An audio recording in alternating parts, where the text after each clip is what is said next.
Disappear. I need you here tonight. I'm not good at goodbyes, for better or for worse. I'd rather get burned than say I never tried.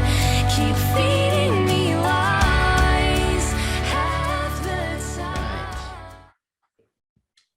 Put this in.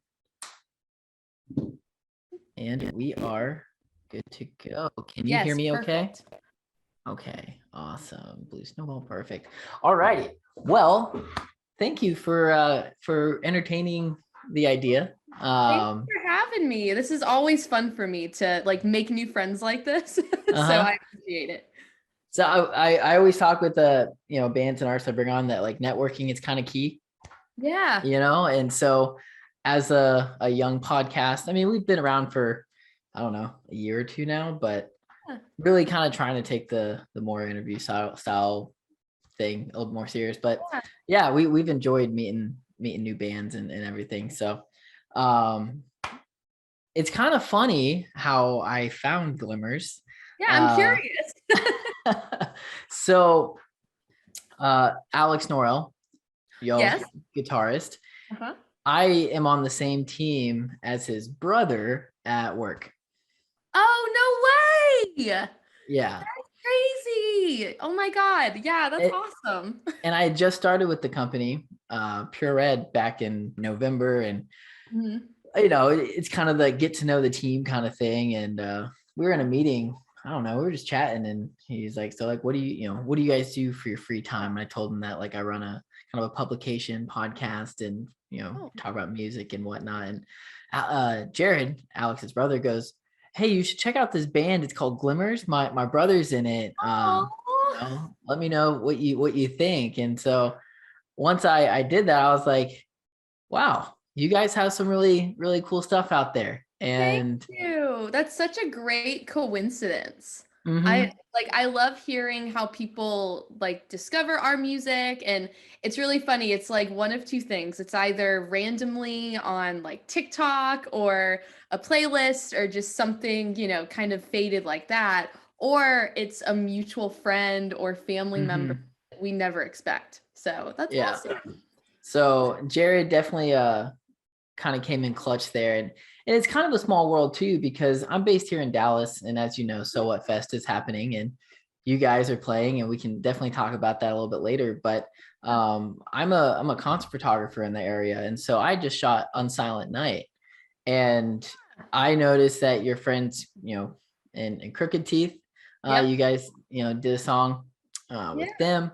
And a lot of the artists there are very well connected in the music industry. And so it was just kind of weird and cool at the same time to see these paths cross and connect in a sense. You know what I mean?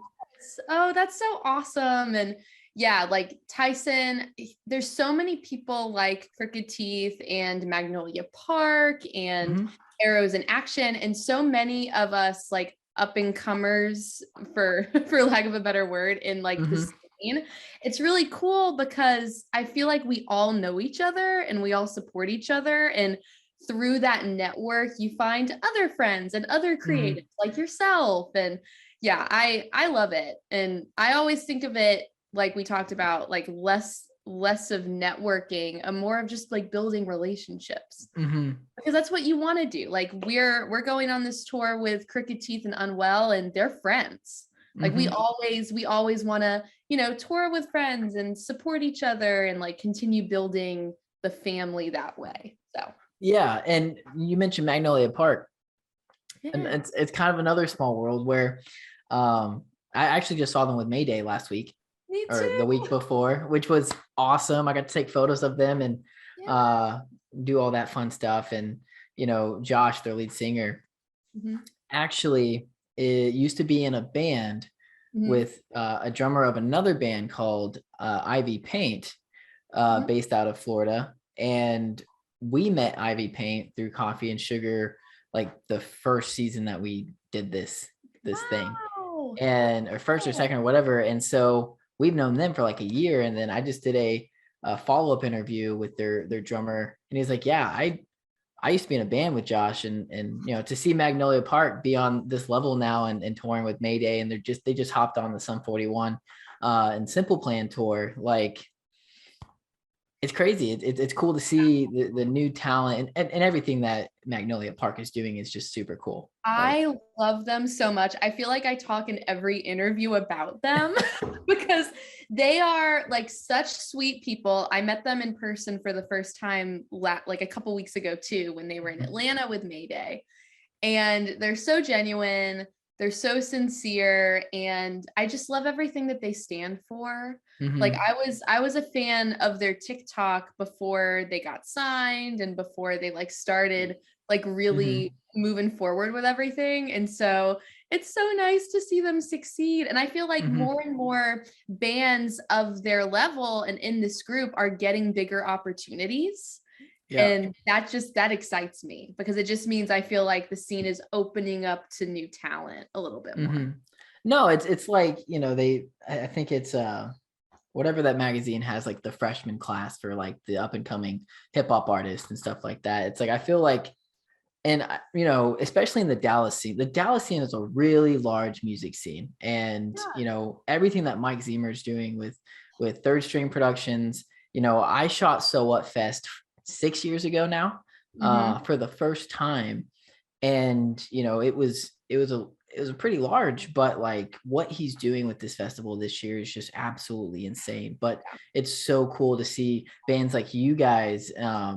And I think Crooked Teeth is on there too. Be able to play a show like that with so many bands with such big talent headlining. Like it's going to be a hell of a weekend, and I'm super stoked for it.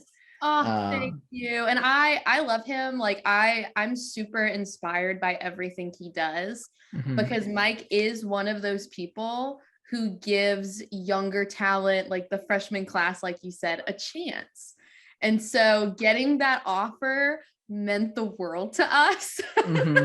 And I remember I called the rest of the band, we FaceTimed, and we were like, woo, like screaming with each other. But we like signed the agreement, and then Mike sent me a DM with just like confetti cannons. Like, oh, that's awesome. So yeah, it means a lot, and it's kind of surreal because we've only been a band for 2 years. So and you guys are going to be in front of so many people. So what, regardless if it's one of those things where it's like, when Warped Tour was a thing, you got to Warped Tour at 11 a.m. or 10 a.m. so you can walk in the door at 11 a.m. and just start walking around and seeing like, this is what it's like. What So What's about to do is just have a ton of people that you guys can play your music to, like any festival, right? But it's just kind of cool that it's here in Dallas. I'm gonna see you guys there. Yay! It'll be so good to meet in person. Yeah, we'll have to do the whole meet and greet at some point. But no, small world, man. What Mike's doing here is great, connecting a bunch of artists. Unsilent Night, I think, was kind of that first, like, I don't know, because Unsilent Night hadn't happened in 3 or 4 years or something like that. 5, 6, I don't know, but it had been a while. And so Unsilent Night happening back in December was just like the first big step of making something like So What Fest happen. And I mean, they were planning it way, way, way before, but just the magnitude of that they're at, like the fact that they only released like 99% of the artists and there's still unreleased artists is crazy. I can only imagine who it is. And I have a theory, and I'm going to bring it up. The theory is, so do you watch the show Dave, Lil Dicky's show Dave? Have you heard of it? I know of it. I haven't seen it though. Okay, so there's a show, Dave, that Lil Dicky produced. He's main character, Lil Dicky's life kind of thing. Yeah. And his counterpart in that show, his name is Gata. And Gata is like a rapper, and he kind of got his start after, watching Lil Dicky. Anyways, so Gata is on the So What lineup. Oh. So I have a feeling, and this was Gata's first festival ever. So I have a feeling that Lil Dicky may make a presence at So What, supporting one of his best friends at his very first festival. So yes, Yes, I think that's a good theory. And I think that makes sense because, and I love this about the lineup too, there's like an equal collective of hip hop and rap artists and then pop punk and rock artists. Mm-hmm. So I think so too. And especially I think there's a couple of special guests being announced for Sunday, the day that we're playing, and Black Bear's playing that day. Mm-hmm. I think 2 Chainz is playing that day. So yeah, I would not be surprised. I think that'd be great.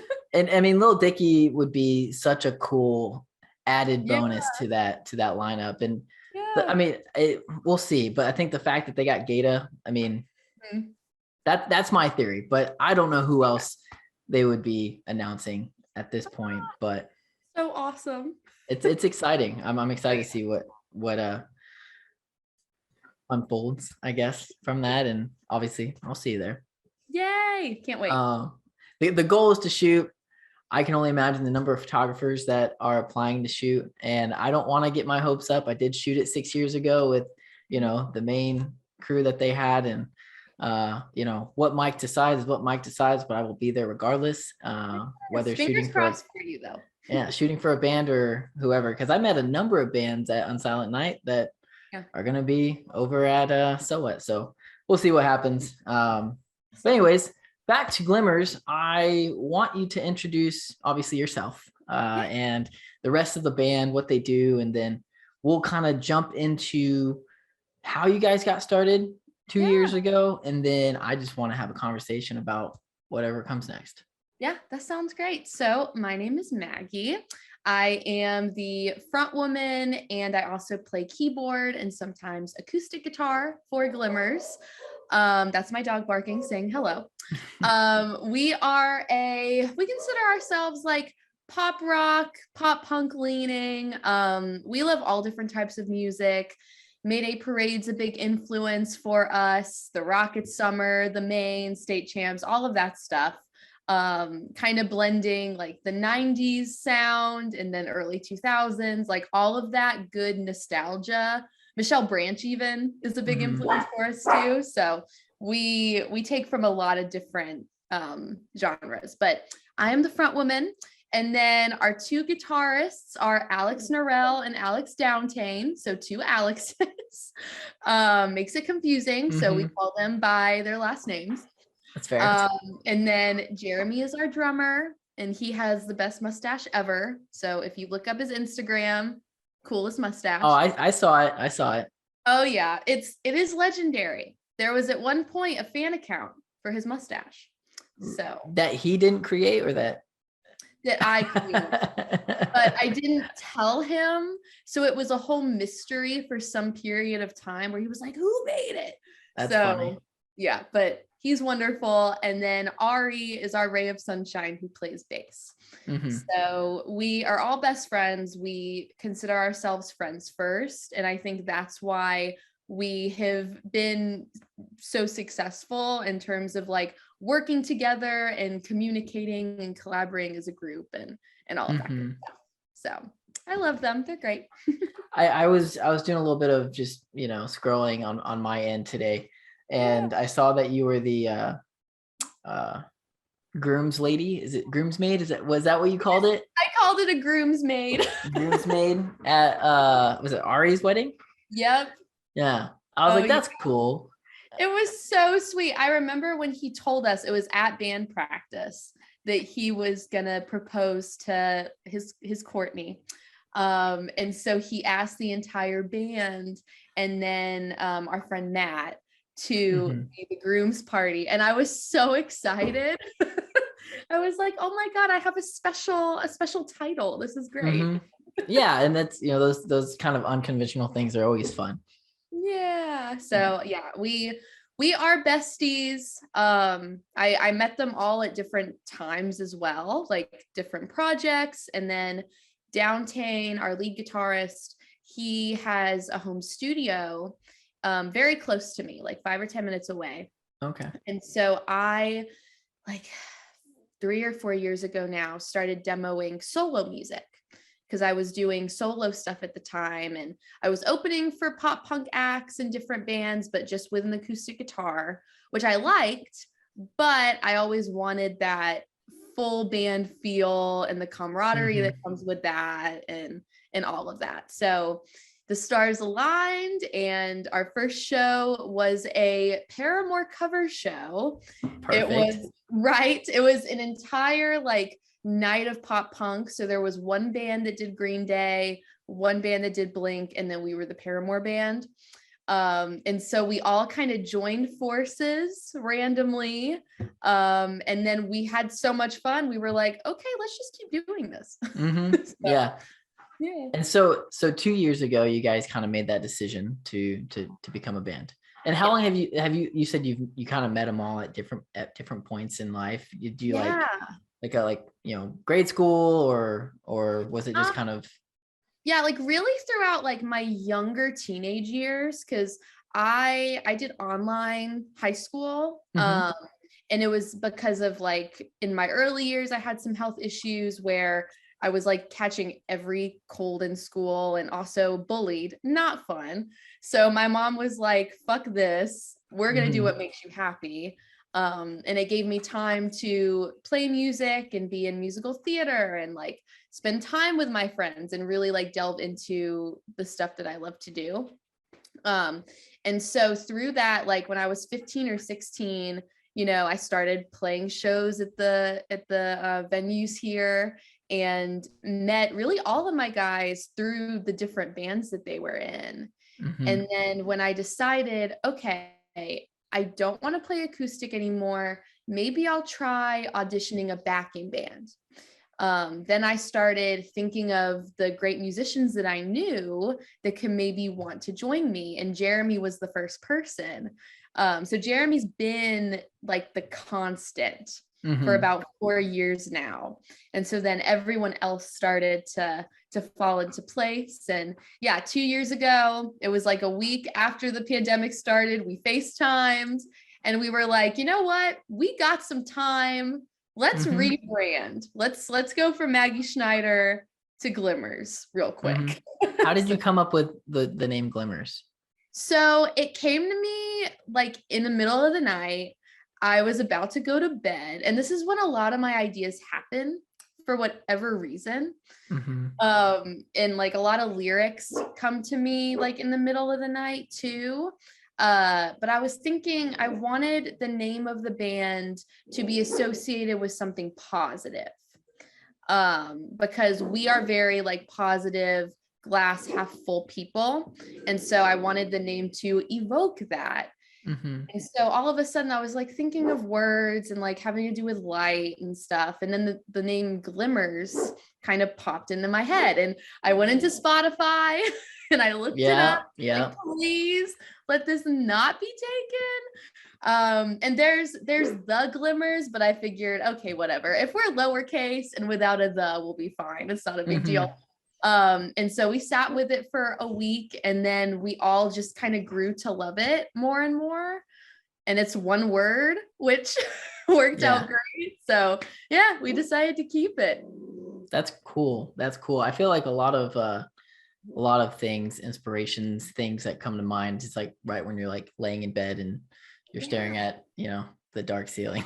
Yeah, it's so funny. And I don't know, it's like when I write lyrics too, sometimes late at night, I'll listen to music and, think about what's, going on in the moment. I write poetry too. That's something else that I do and I really, really love. And so I just kind of start stream of consciousness, writing stuff down, and then I'll kind of piece it together when I'm in the songwriting process. Yeah. And from a songwriting perspective, do you find it that you're kind of writing and then you'll bring the concept to the band and then they'll just kind of start playing things and putting things together and then just, is that kind of how that unfolds? Pretty much. I usually I'm the one that brings the skeleton of the song. So, draft structure, usually we change the structure and work together on that. But I do write most of the lyrics, and if it's not me, then it'll be like a friend of mine or different collaborators that we've worked with in the past. But yeah, I'll bring the rough draft of the song, and my favorite part is hearing everyone's own takes of it. Because then it's it becomes so much better. It becomes bigger than just me. Right, right. So yeah, that's my favorite part. But yeah, I usually come up with the themes and the main idea and like the hook, and then we kind of work to make it better. There you go. And so you guys put out your first song in 2020. Mm-hmm. From kind of conception to release, Yeah. what did that process look like, and how long did it take?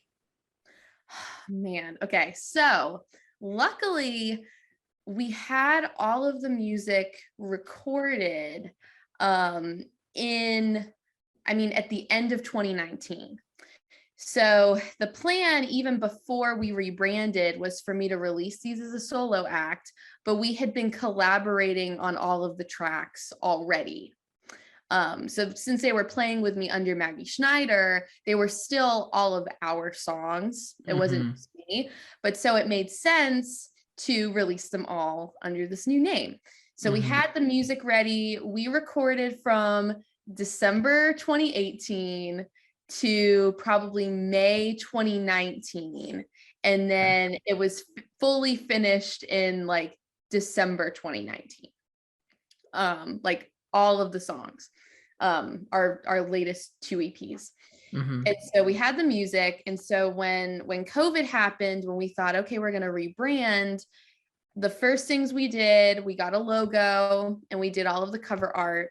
And we worked with a really great artist called Neverglad, and they're amazing. They've done so many merch designs for like State Champs and Knuckle Puck. And Oh, that's cool.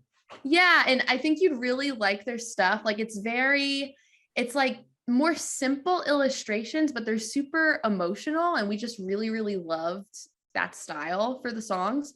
And so we kept it, we worked with them for the entire project. And so we got all the cover art. That took, 3 to 4 months to get everything. And then music videos, we shot 5 music videos in a total of 12 days. Whoa. Yeah.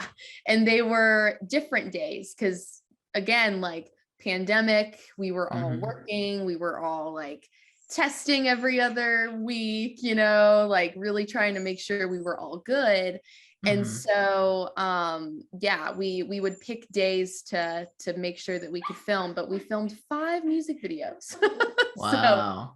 So it was a big undertaking, but I'm very happy that we did it. So, I have some friends. I literally reference them all the time because I've been able to watch them from 2014 to now. And they're a band called Archetypes Collide, and they just signed to Fearless Records like last week, I think. Yeah, last Friday. And I've been it's just been cool to see them go from this to where they're at now, and what they've done to kind of get to that point. And what you're kind of talking about is just getting all that done professionally, working with people that have worked with bands and artists in the past that are doing some really cool things in the industry, right? Like, because it's easy to be like, yeah, I know how to use Canva, I can put something together, or you can pay someone that is like a professional and will do a fantastic job to make you guys like just on like just pure image, come to life. That's the thing. And, I went to art school. I'm an art school grad, but I don't want to do it myself. Like I want to collaborate with people. I want to work with professionals, because at the end of the day, like you want the music to shine through and you want the whole package to be as strong as it possibly can. And so I know my strengths, Illustrator is not one of them. So, or photography, like we have a wonderful team of predominantly women as well, which rocks, who are so amazing, and we are best friends with them, and we just get to work with them all the time. So that's my favorite part, like just getting to come up with the creative visuals that support the music. Like I love that stuff. Yeah, no, and that finding people to do it professionally, because like you said, everyone knows their strengths, right? Like you're not going to go pick up a few drumsticks and play the drums for one of your songs, right? Like just like from an artist perspective, and that's cool that you got your kind of your art degree, but that someone could put some sort of vision on it that you didn't see, Yeah, which would make exactly. it that much more special, right? It's like Yeah. when people are taking photos and capturing things, like you have a photographer right next to you who's also shooting the same thing you are, but your photo is going to look completely different than theirs once it's, Yes. developed, right? Like, so everyone Yeah. has their vision. So kind of buying into someone's vision is helping them. It's helping Yeah. you and overall, like I'm all about that. I'm on the creative space. I went to school for film, Nice. and I got my film degree, and then I do a bunch of freelance video work. I'm a photographer, and so I appreciate quality work, and as I'm sure you do. So it's always fun to find someone to put out some quality work for you who is going to support you moving forward. So I Yes, feel I that. I love it. Yeah, like I said, one of my favorite things is going through Instagram and asking friends for their different artist Mhm. suggestions and just like meeting more creative people that also want to like be in the music space too. Like it's Mhm. so fun. Even if it's like a tour poster. Like we had someone great, Eva, do an amazing job on like the cover art for I Want Out, the new song with Crooked Teeth, and then our tour poster that was super cute. So Mhm. I love it. It's fun for me. And it all looks great. I mean, it Ew. shows. I think from outside looking in, heading over to y'all's social media, Instagram, and seeing like these people have their shit together and they respect quality. And that's something that, I know I mentioned earlier. It's like, I care about quality. It shows that you care about what you're doing, right? Yeah. Everything that, you see coffee and sugar wise from a Mhm. design aspect, I've done for the most part, because I love Illustrator. Yeah. Uh, Just love but looking at it.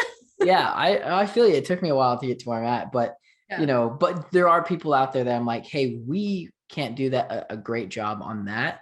Hmm. For example, our logo, right? It's like a death metal brutal logo that was just kind of an experiment for us. We were like, so there's a local bar here. I'm in a town called Denton, which is like right outside of Dallas.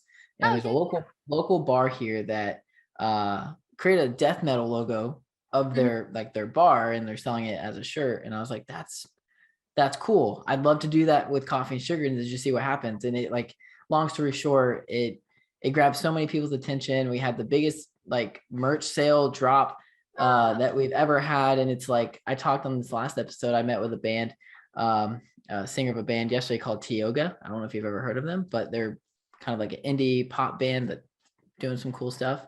And we nice. just talked about how like marketing is so important for an artist, for any creative, right? Oh yeah.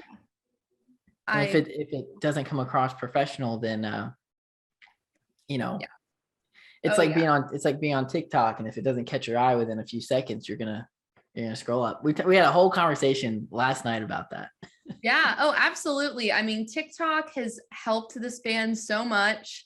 I love content creation, which you can probably tell Mhm. from the social media.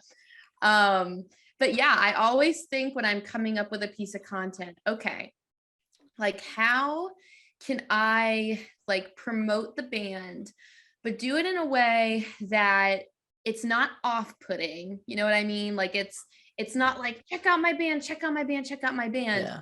but it's more so how I want people to, see us as a group, which is, and this is something that a guy named Jeff Menig, who is friends with Mike Zemer, actually, he does marketing here in Atlanta, and he manages Left to Suffer, who's playing So What as well. But something that he told us, he's like, I think your brand is like the neighbors next door that are all best friends and you want to go to all of their parties. Like you just like want to hang out with these people. Hmm. And that stuck with me. And I thought, okay, with everything I do, with my mashups, with my funny little TikTok skits, with whatever, I want that to be the focus of, hey, I just want to be friends. Like, let's hang out. Like, I want to share my love for music with you. I want to, talk about Warped Tour and how much I Hmm. miss it. And, if people check out the band that way, which we've been fortunate that has worked out, then even better. and we Right. can keep up with people. But yeah, you're absolutely right. If you don't have a marketing plan, then it's going to show, and then your music, no matter how great it is, it's not going to be released into the world like in the strongest way possible. It's like for us, what we have had to pivot a ton with Coffee and Sugar. From when we first started, we were actually sharing the music on the profile, immediately, like it's what you heard first, and Instagram did not like that. So Yep. they like started removing posts and all this stuff. So we stopped doing that. But what we're doing now is like, it's easy to go to Google and find a photo of a band, save it from Google and whatnot. It's easy to go screenshot something from an Instagram, upload that, kind of thing. But like, we purposely will be like, all right, if there's not an HD photo of this band, then we're not using it, right? It's we'll find another way to create something that's a high definition image or graphic to promote this post or whatever, right? It's Absolutely. I feel like a lot of people will just take the first thing they see and then use it or whatever it may be. And if it's not crisp, like, I sat here and got this camera set up for like probably 15-20 minutes. I always have to redo it every single time, and I'm like, this doesn't look good. I'm like sitting here tweaking. Like, I'm all about that, and that's what we try to do on our end from a branding perspective. Is if anybody ever goes and sees our stuff, that is the highest quality it can be. And as a band, I think you guys are doing a fantastic job at that as well, as from what I can see, and I think from what other people can see, right? One of the questions I had was, when did you all start seeing the attention start gravitating towards what you guys were doing? I think the moment was when we released Not Good at Goodbyes, which is my favorite song that we've put out yet. But that song, we did so much in terms of marketing and content, because that song was our baby.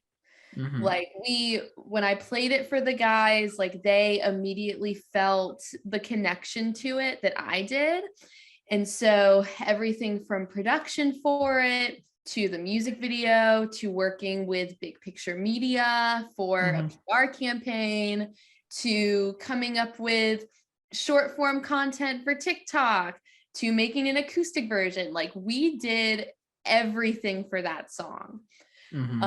And so I remember when it came out, and I was so nervous on release night, because it's so hard to see like your baby, like this song that is so emotional, and it very much shows my vulnerability, like, out into the world. And so I remember, like, it was 11:50 and it was released at midnight, and I'm thinking, oh my God, I hope people like it. Like, I hope people resonate with it. And not only is it our biggest song, and it crossed the over 200,000 streams mark this week, which is crazy. Congrats. Thank you. But at the time when I was watching Spotify, like, the views and the streams just kept going, and like, friends and people who I don't know, like, would send me messages and saying, like, thank you for this song. Like, it's really moved me. And so I think that song was the beginning of really more of our growth.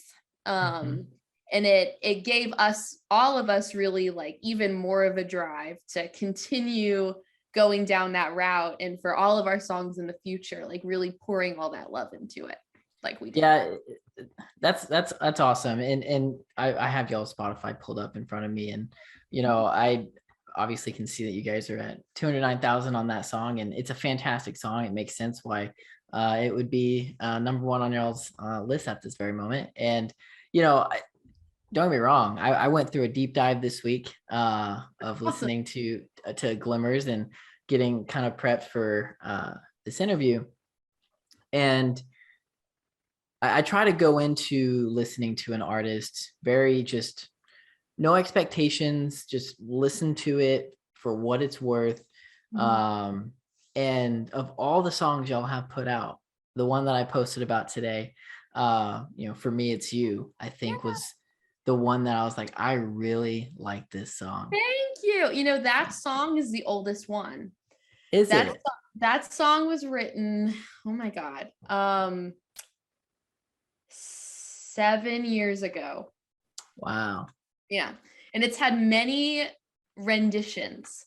Mm-hmm. Um, I was in a band, it was a short-lived band, but it was called Eve, and it was before even I did solo stuff as much. But yeah, like we performed it together.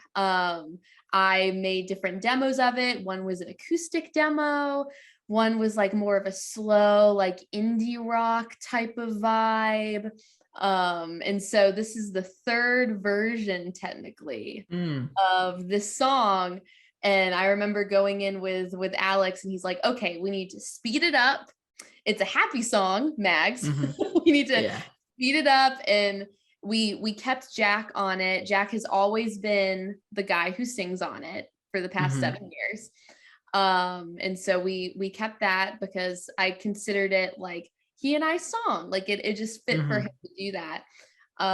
And so yeah, I always love when people say that they love that song too, because it's an oldie for me, but Mm-hmm. I'm so happy that like third time's the charm, like it's out into the world, like for us, and people are really liking it. So Right. And it's not too far behind Not Good at Goodbyes either, from yeah. a streaming perspective. So Yeah. I think that says something for sure. Cause I mean, I caught myself listening to it multiple times today, Yeah. because that's what I do. If I'm interviewing someone, I want to go on the deep dive. And then like once I make it all the way through, I'll listen to the ones that really kind of caught my ear multiple times. And that was definitely one today that I went back and played and obviously added to the like list and everything. So Awesome. mhm. No, that's cool. And I think it's definitely impressive, especially given that COVID really put a strain on a lot of things. I talk about this a lot, where COVID was a bad thing for a lot of reasons, right? It affected the entire world. Yeah. But for musicians, it was good and bad. Yeah. And I think in hindsight, it was more good than it was bad, because it allowed artists to take a step back from, touring. Local artists actually had more of a chance to get their music out there, because everyone was, in a sense, kind of on the same level playing field. No one could play shows, right? And that's where you hear a bunch of new bands, right? That's why shows are fun, because you hear new music that you've never heard before. And but the local artists I saw were able to kind of put their foot in the water a little bit more, and create music, think about it, write it, professionally produce it. And my buddies in that band that I told you about, they did just that. They put out an EP that was their first EP in 2014, 15, whatever it was, and that's what that was. And then it didn't really go far, and then they put out their second EP, which put them kind of on the map. And then this third set of songs that they created, they wrote all throughout 2020. Nice. They went and got them professionally recorded, wrote and collaborated with Ashi Bashar of Beartooth, and up in Ohio. And it just, what I feel like COVID did was allowed people to kind of think about, how can we make what we're creating, what we're writing, the best it can be, because no one's doing anything right now. So it kind of, the think tank happened, I think, in 2020 for a lot of people. Oh yeah, that is absolutely what it was for us. I mean, I had been thinking, lightly about the idea of rebranding at some point, but I do think that it helped us have that conversation when we needed to. So then we had the time, instead of worrying about shows for me and transitioning and how was that going to work, and all of those things that I just wasn't sure about previously. Like, it gave us the time to think about our visuals and our marketing plan and like all of those things. And I think it is a big reason why the scene feels so much more open to newer acts. because I think you're right. Like there were bands like ourselves that, thrived more so when it came to creating content at home. And we did, happy hours on Facebook Live and played games with people. And like, we did everything we could to, continue growing without shows happening. And so we definitely decided to take it to our advantage. And yeah, I mean, we bonded through it, we also got to spend more time with family, which is always nice. And yeah, no, I consider it obviously a horrible thing, but in the context of being a musician, I think you're right. I think it definitely evened the playing field a lot. Oh, for sure. And my only context of people writing music and doing things, from like an internal standpoint were my buddies. So I always speak to that because it was cool to watch and see what they did to make it work. And now they're signed to Fearless Records. It's crazy, but they did acoustic covers of their songs throughout 2020. Everyone was able to kind of get a little bit creative and think about how they can continue to produce content. They did these things, on their Patreon where it was like 4 or 5 song pre-recorded video sets, like live shows in a sense, that they would put out. Yeah. There is a bug flying. I don't know what it is. Bugs are no good. We have plants. I have plants all in here, and so bugs like to live in my plants. Aww. But yeah, that was weird. Sorry. I don't like bugs. Me either. I am with you. I am a city girl through and through, and bugs are not my friend either. So yeah. My wife doesn't mind them. I'm just like, she's the one like pick up a spider and like relocate it. That is Jeremy. 100%. There will be a fly and he won't want to kill the fly or the mosquito. I'm like, Jeremy, he's just the sweetest soul. He's like, I don't want to kill anything. No, yeah. I just spaced because that bug just took my mind away. But to the point I was saying is just to kind of get creative with what you guys could during the lockdown and everything. It was just kind of cool to see. And that was really what helped us kind of start Coffee and Sugar. And I love telling the story, really quick story, is how the Coffee and Sugar name came to be. Because everyone's just like, oh, that makes sense. That's cool. So there is a guy named Morgan, the other half of Coffee and Sugar. Cool. And my last name's Kaufman. And all throughout college, my friends called me Coffee.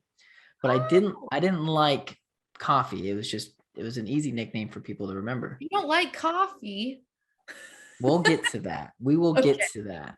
I was like, red flag. oh, hold on. There's a wait over here. There's a Keurig right there. Okay, good. So I have grown too, but I didn't for a long time. And Morgan, his last name is Shugars, spelled Shugars. And so when we were trying to come up with names of how we wanted to do this, one of us said it, and it was like Coffee and Sugar. Wait. And we like scoured the internet for anything that was spelled sugar, SHU. There's nothing out there. So we own everything Coffee and Sugar. It's good for you. Same thing that you did with Glimmers, right? Like we kind of did the same thing on our end of, does anybody have this? All right, take it all. Yes. So, I love that. That's such a cute thing. We're kind of proud of it. It kind of worked out because, there's so many music podcasts out there, and how do you separate yourself? We are a podcast called Coffee and Sugar with a brutal death metal logo as what you see when you first go to our profile. It makes no sense, but it catches people's eyes, and it's part of the marketing side of things. Something that Greg from Tioga, who I talked with last night, said that, really quickly, one of the things I love about this podcast and what we do and what I get to learn and hear from artists and bands that are out there trying to make it is like all the tips and tricks. And so I'm going to ask you here in a minute, tips and tricks that you can share with people that do listen to this podcast, however many it may be, what you guys have done to kind of set yourselves apart. But he said, he was like, you know, I always look at marketing from the consumer's eye that will basically help him understand what works and what doesn't, right? So as a consumer, we use TikTok as an example, where if you're on TikTok, and like I said earlier, if it's the first 3 seconds that don't catch your attention, you're gonna swipe past it.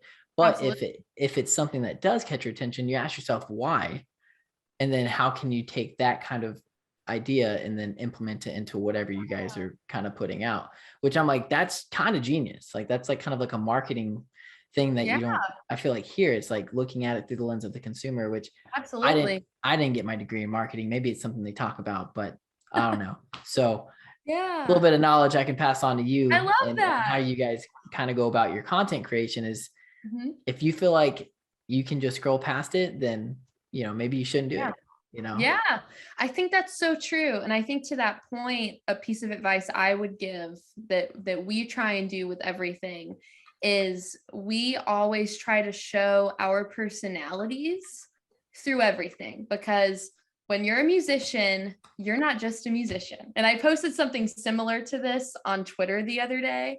I'm like, you're a businesswoman, you're a booking agent, you're a merch designer, you're a calendar manager, you're all of these things, right? But what people want to see, especially, is in a way you're an influencer, right? And that word people can be like, oh, like influencer. You think about people on Instagram like selling, you know, protein powder Tease. or tea or whatever. But I think of it as you want to show your personality, because that is what is going to draw people in, I feel like, more to the work that you're doing. I mean, with a lot of people that I love, I mean, Lady Gaga, for example, she's a huge influence for me. Like her entire like thought process and how she morphs like through everything, and you know, even her documentaries like showing who she truly is behind that like performance art facade, like that stuff is so interesting. And so I think you have to, in order to have people connect to your music, you have to be able to have them connect with you first. And so, and that doesn't have to be like serious. Like, you know, we did a whole tour recap video, and we had, you know, a cart race in Walmart. We literally did, and it's on video, and it's crazy.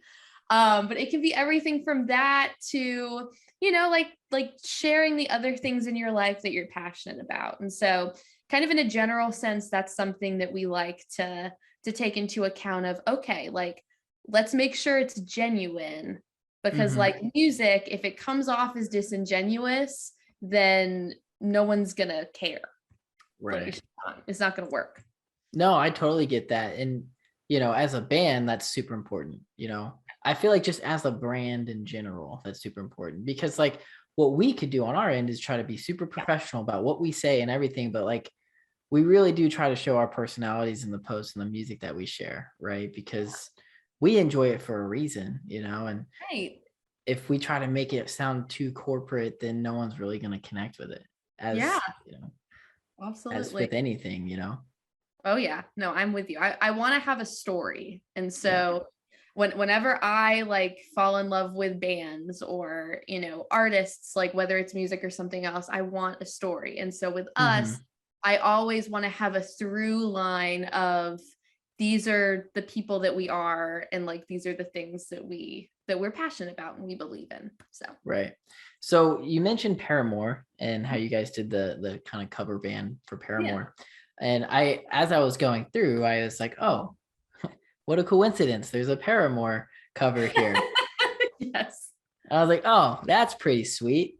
And because I kind of put, I didn't read like the bio that you guys had or anything like that. I just, like I said, I go in it super vanilla, just what I hear is what I hear kind of thing.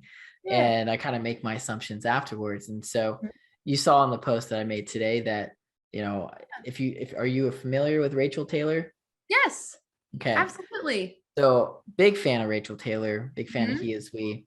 And it was Yeah. kind of funny. I heard Rachel Taylor's solo stuff Mhm. before I really listened to He Is We. And 6 years ago at So What Fest, I got to take photos of Rachel Taylor Oh, nice. and didn't even realize that Oh, it was her and He Is We until like after the fact. It's kind of crazy. wow, nice. And so like my mind went to Rachel Taylor and obviously Haley Williams of Paramore. And then like 4 songs later, the Paramore cover came on. I was like, oh, Yeah. okay. Well, We like to incorporate that song because that's how we started as a mhm. band. So we learned 20 of them. We learned 20 Oh Paramore. wow. It was a full set. It was an hour. Like it was insane.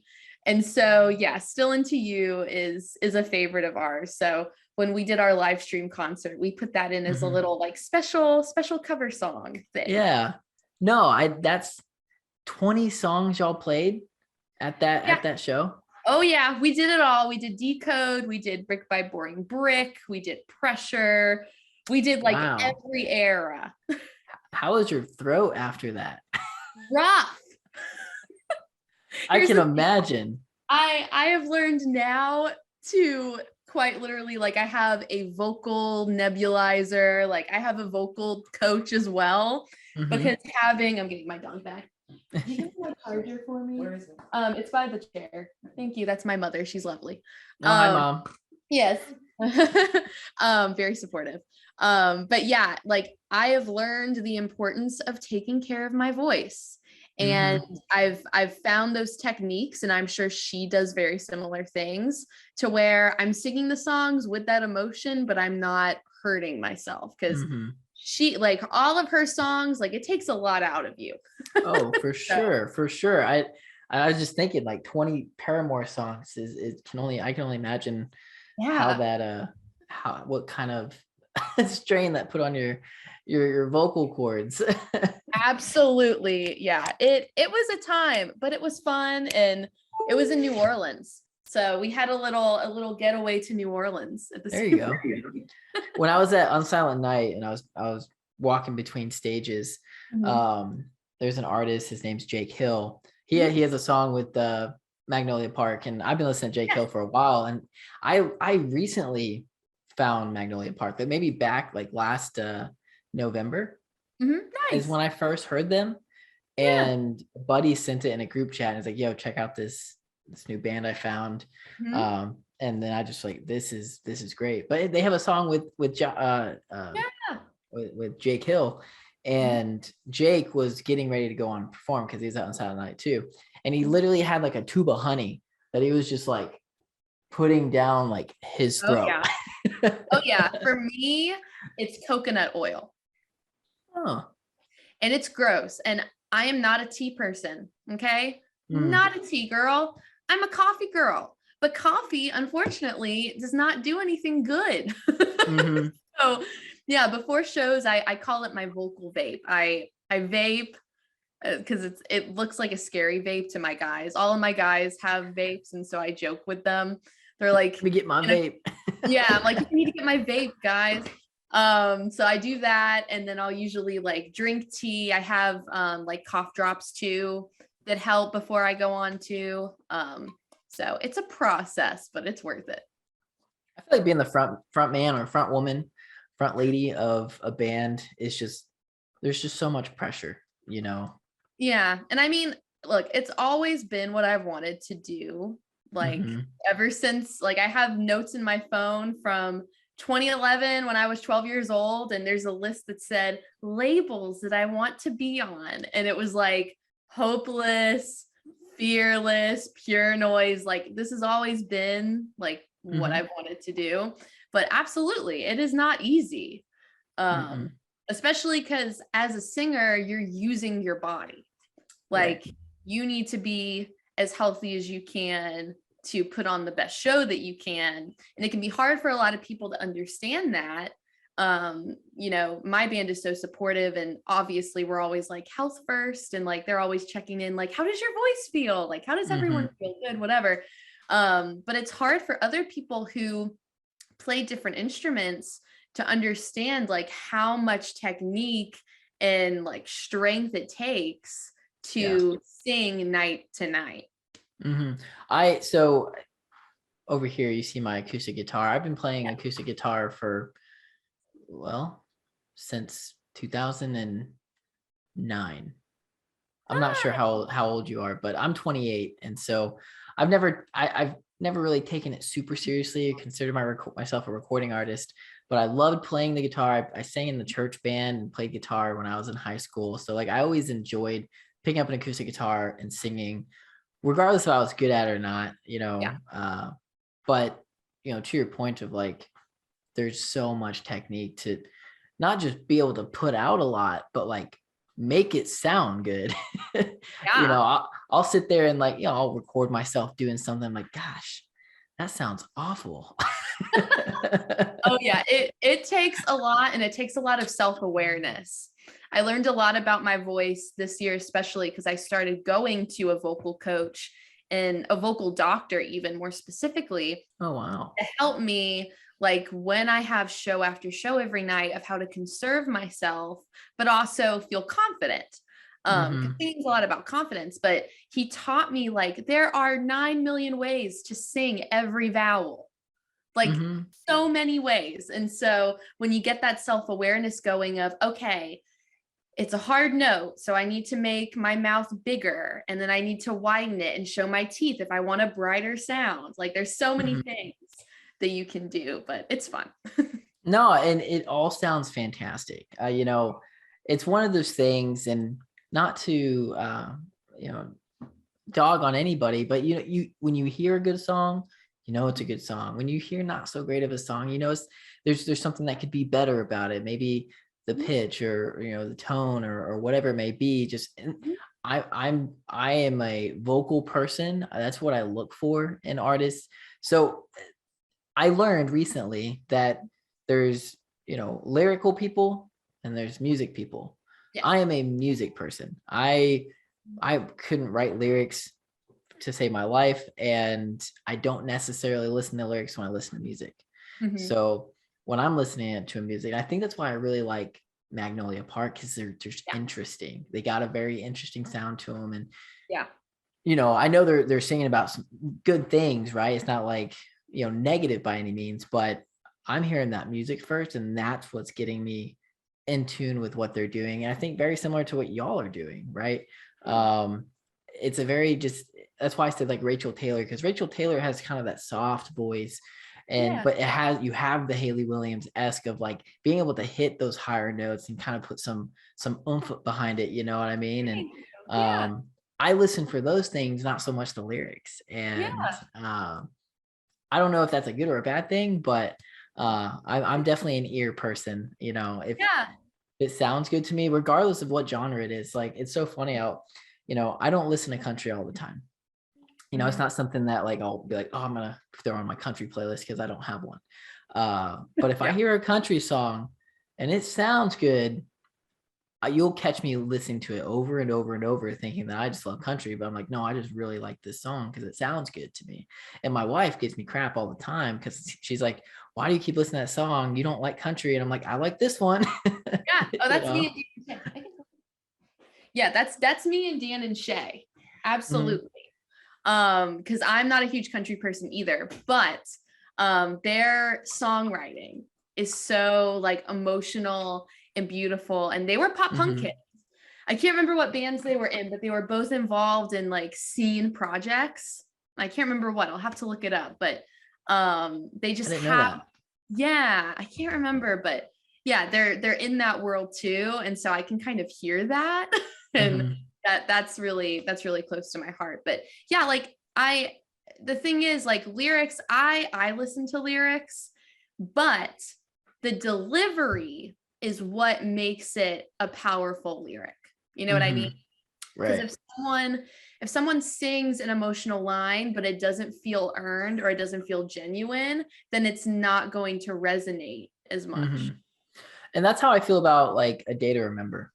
They're a band that both musically and lyrically absolutely crush it. And there's other bands out there that do the same, don't get me wrong, but their Common Courtesy album, if you're familiar, Yes. is one of my all-time favorite albums from them because, and again, I'm not a lyric person, but there are lines in their songs Yeah. that just stick out and like connect with you so well, I right? absolutely do. Yeah.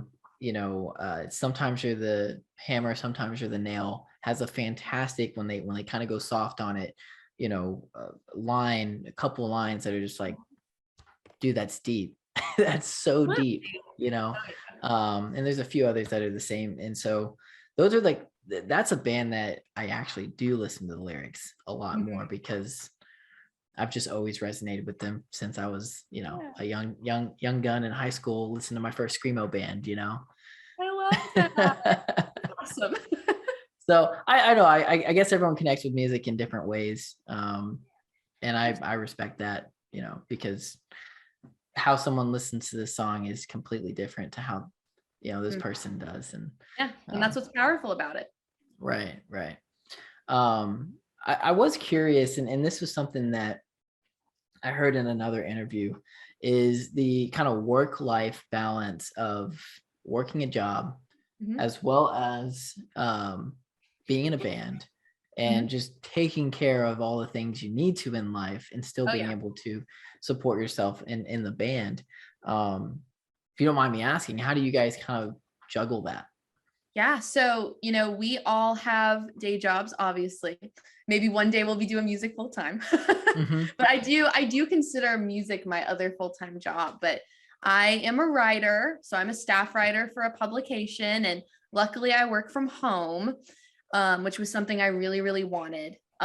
Because not only like is it easy for travel, but I also get to see my mom more, see my friends more, like not have to worry about balancing so much.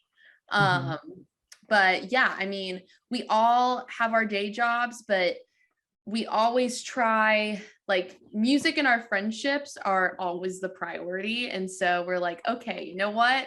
We're going to make the best of our day jobs, because when we get to play a show or when we get to have a day off and record our music, like, that's really what we want to do. And so luckily, like, it hasn't been bad. And I mean, there was a time when I was a full-time student doing the band and a full-time job. And it was stressful because school is its own bag of crazy. Yeah. So having to do all of that at once was a lot, but made it through because we all love it. And, when you have moments like being on the So What lineup, it makes everything worth it to us. And that's just so exciting.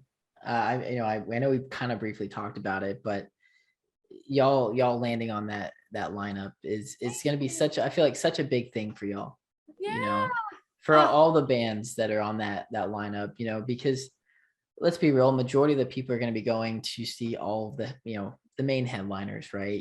But giving all of these bands an opportunity to show all these people that are going to be there what they got is just, it's dope. I mean, he kind of did the same thing with On Silent Night on the kind of a smaller scale, on a one night thing, but so it's going to be wild.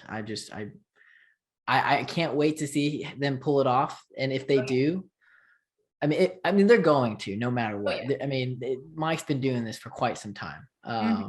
But if it goes off without a hitch, this is going to be one of the biggest festivals, I feel, in the country. Agreed. Like, it's going to be one of those, like, Welcome to Rockvilles that are happening in Orlando, the Incarceration, the one that just dropped today in Sacramento. It's going to be one of those that people like, I'm going to travel out of state, out of country to come to this thing, which is already happening for this festival right now. Like, saw a post about someone coming from like Sweden. Yeah, it's crazy. It's awesome. It's going to be insane. And anyways, just super hype about it. Which I'm stoked for you guys too, to be able to play it and travel on over to Texas and hang out in Dallas for a few days. And it'll be a good time. Agreed. We'll see you in the pit. Absolutely. That's the hope. So there's a few, two questions I always end in these with. Perfect. And the first one is really tell people what you want them to know about the band, from what they can look forward to, new things kind of on the horizon, shows, obviously we know So What's going to be happening and y'all will be there. And then just kind of some, where they can obviously find you and all of that fun stuff. Absolutely. So we are going on a Midwest and Southeast tour next week with Unwell and Crooked Teeth. So we're playing a lot of cities we haven't played before. Baltimore, Chicago, Milwaukee, Detroit, all that good stuff. So doing that. And then we're also opening for This Wildlife Broadside in the home team in Atlanta. That's right. I saw that. I'm a huge This Wildlife fan. Me too. They are, I've been listening to them for probably like 10 years now. Fantastic. Yes. So we're so excited for that. And then we spent the whole month of January recording new music. So that is currently being mixed right now. So we're in the process of coming up with visuals and all of that right now while that's being worked out. So you can expect all the things, all the shows, all the music very soon. I would say maybe around So What, there may be an announcement or something new. Yeah. And then you can find us. We're at Glimmers Band on all social media platforms. So Instagram, Twitter, Facebook. We're on YouTube, obviously. We have a bunch of music videos on YouTube. And you can connect with me. My @ is It's Maggie Schneider, SCHNEIDER. Perfect. Awesome. All right. And then the last question of the night is, how do you like your coffee? I was hoping you would ask a coffee question. Okay. I don't discriminate. I love cold brew, and it depends on the amount of chaos that I am feeling. If I am having a busy day and just need to wake the hell up, just black cold brew. That's it. If I want something sweeter, I really like the vanilla cold foam cold brew. Like having a hint of vanilla in it is always nice. But that's typically my go-to. So you're a cold coffee person. Yes. Sometimes I'll go for like a cappuccino or something, but even if it's winter, 90% of the time I'm going for cold coffee. Interesting. We haven't heard that one yet. Oh, cool. That's a new one. I think we had some that do like the ice, but not their go-to kind of thing. So yeah. And so I will answer. I just got into coffee like in the last year. I did not drink coffee because I did not like the taste of coffee. Welcome to the cult. Well, yes, as I've learned. And once I realized that they made creamer with a bunch of sugar in it, it makes coffee taste so much better. Absolutely. And so I learned, I came on over to the dark side, and dark side, it's more light than it is dark. Yeah. That's awesome. And so now, for a while there, I was, regular, my wife likes coffee. She's been drinking coffee forever, but so she'll get like the different like Starbucks blends. We'll grind the beans, we'll put them in, and make a pot. And I'm a man of convenience, so I'm all about like, how can I make this easier for me? And so this bad boy over here was a Valentine's gift from my wife. Sweet. And so I walk across the hall to my office, which is home, and I will get this bad boy started. And I got my coffee in like 3 minutes, and then it's the best thing. I have a mini fridge to my right here, and so I have my creamer in here, coffee there, got my pods over here. It's everything I need. Exactly. I don't have to leave my office. It's the best. Aw. Hey, I love that. And when we're in Texas, let me know if you have any coffee shop recommendations, because I went there last summer and we went to a couple cute spots. I love finding new coffee shops. So when you're in Texas, you're going to obviously, So What is happening in Arlington. So if you know anything about the DFW Metroplex, it's huge. Yes. You got like Dallas here, You got Mhm. Fort Worth over here, and then you got like Denton over here. Yeah. All right. So it's like this triangle of like cities. Yeah. And Arlington is like in the middle of Dallas and Fort Worth. So I'm sure there's some cool coffee shops over there. But if you really want some like authentic coffee shops, head on over to Dallas if you have some time, and probably Deep Ellum, Oh, really I love Deep Ellum. Yes. yeah, I mean, you will be able to find some pretty solid coffee. There's, places all over Dallas that sell coffee. So I can't think of any off the top of my head, but if I'll keep it in mind and let you know. But I appreciate it, Maggie. This has been really fun. I hope you've enjoyed it. I'm excited for people to hear it. It'll probably be out in a few weeks. We have a backlog of interviews, so that is a good thing. Yes. Not in too much of a hurry, just because each week we're trying to release one. So it'll be out in the next 2 or 3 weeks. And while you guys are, I'm assuming, on tour, right? Is it 2 or 3 week tour? Yeah, it's 11 days. So it's okay, cool. Well, good luck on that. That's exciting. I look forward to, new things from you guys, and we'll stay in touch. We got you on Instagram and absolutely all that fun stuff. So yes. Keep me posted on new things coming. We'd love to hear when those things are coming. We did hit you guys with the follow, so we should stay tuned for all that stuff. So that sounds good. So nice meeting you, and I'm looking forward to seeing you at So What for sure. Absolutely. We'll see you at So What. Thanks so much, Maggie. Have a great rest of your night. Have a good one. See ya. Disappear, I need you here tonight.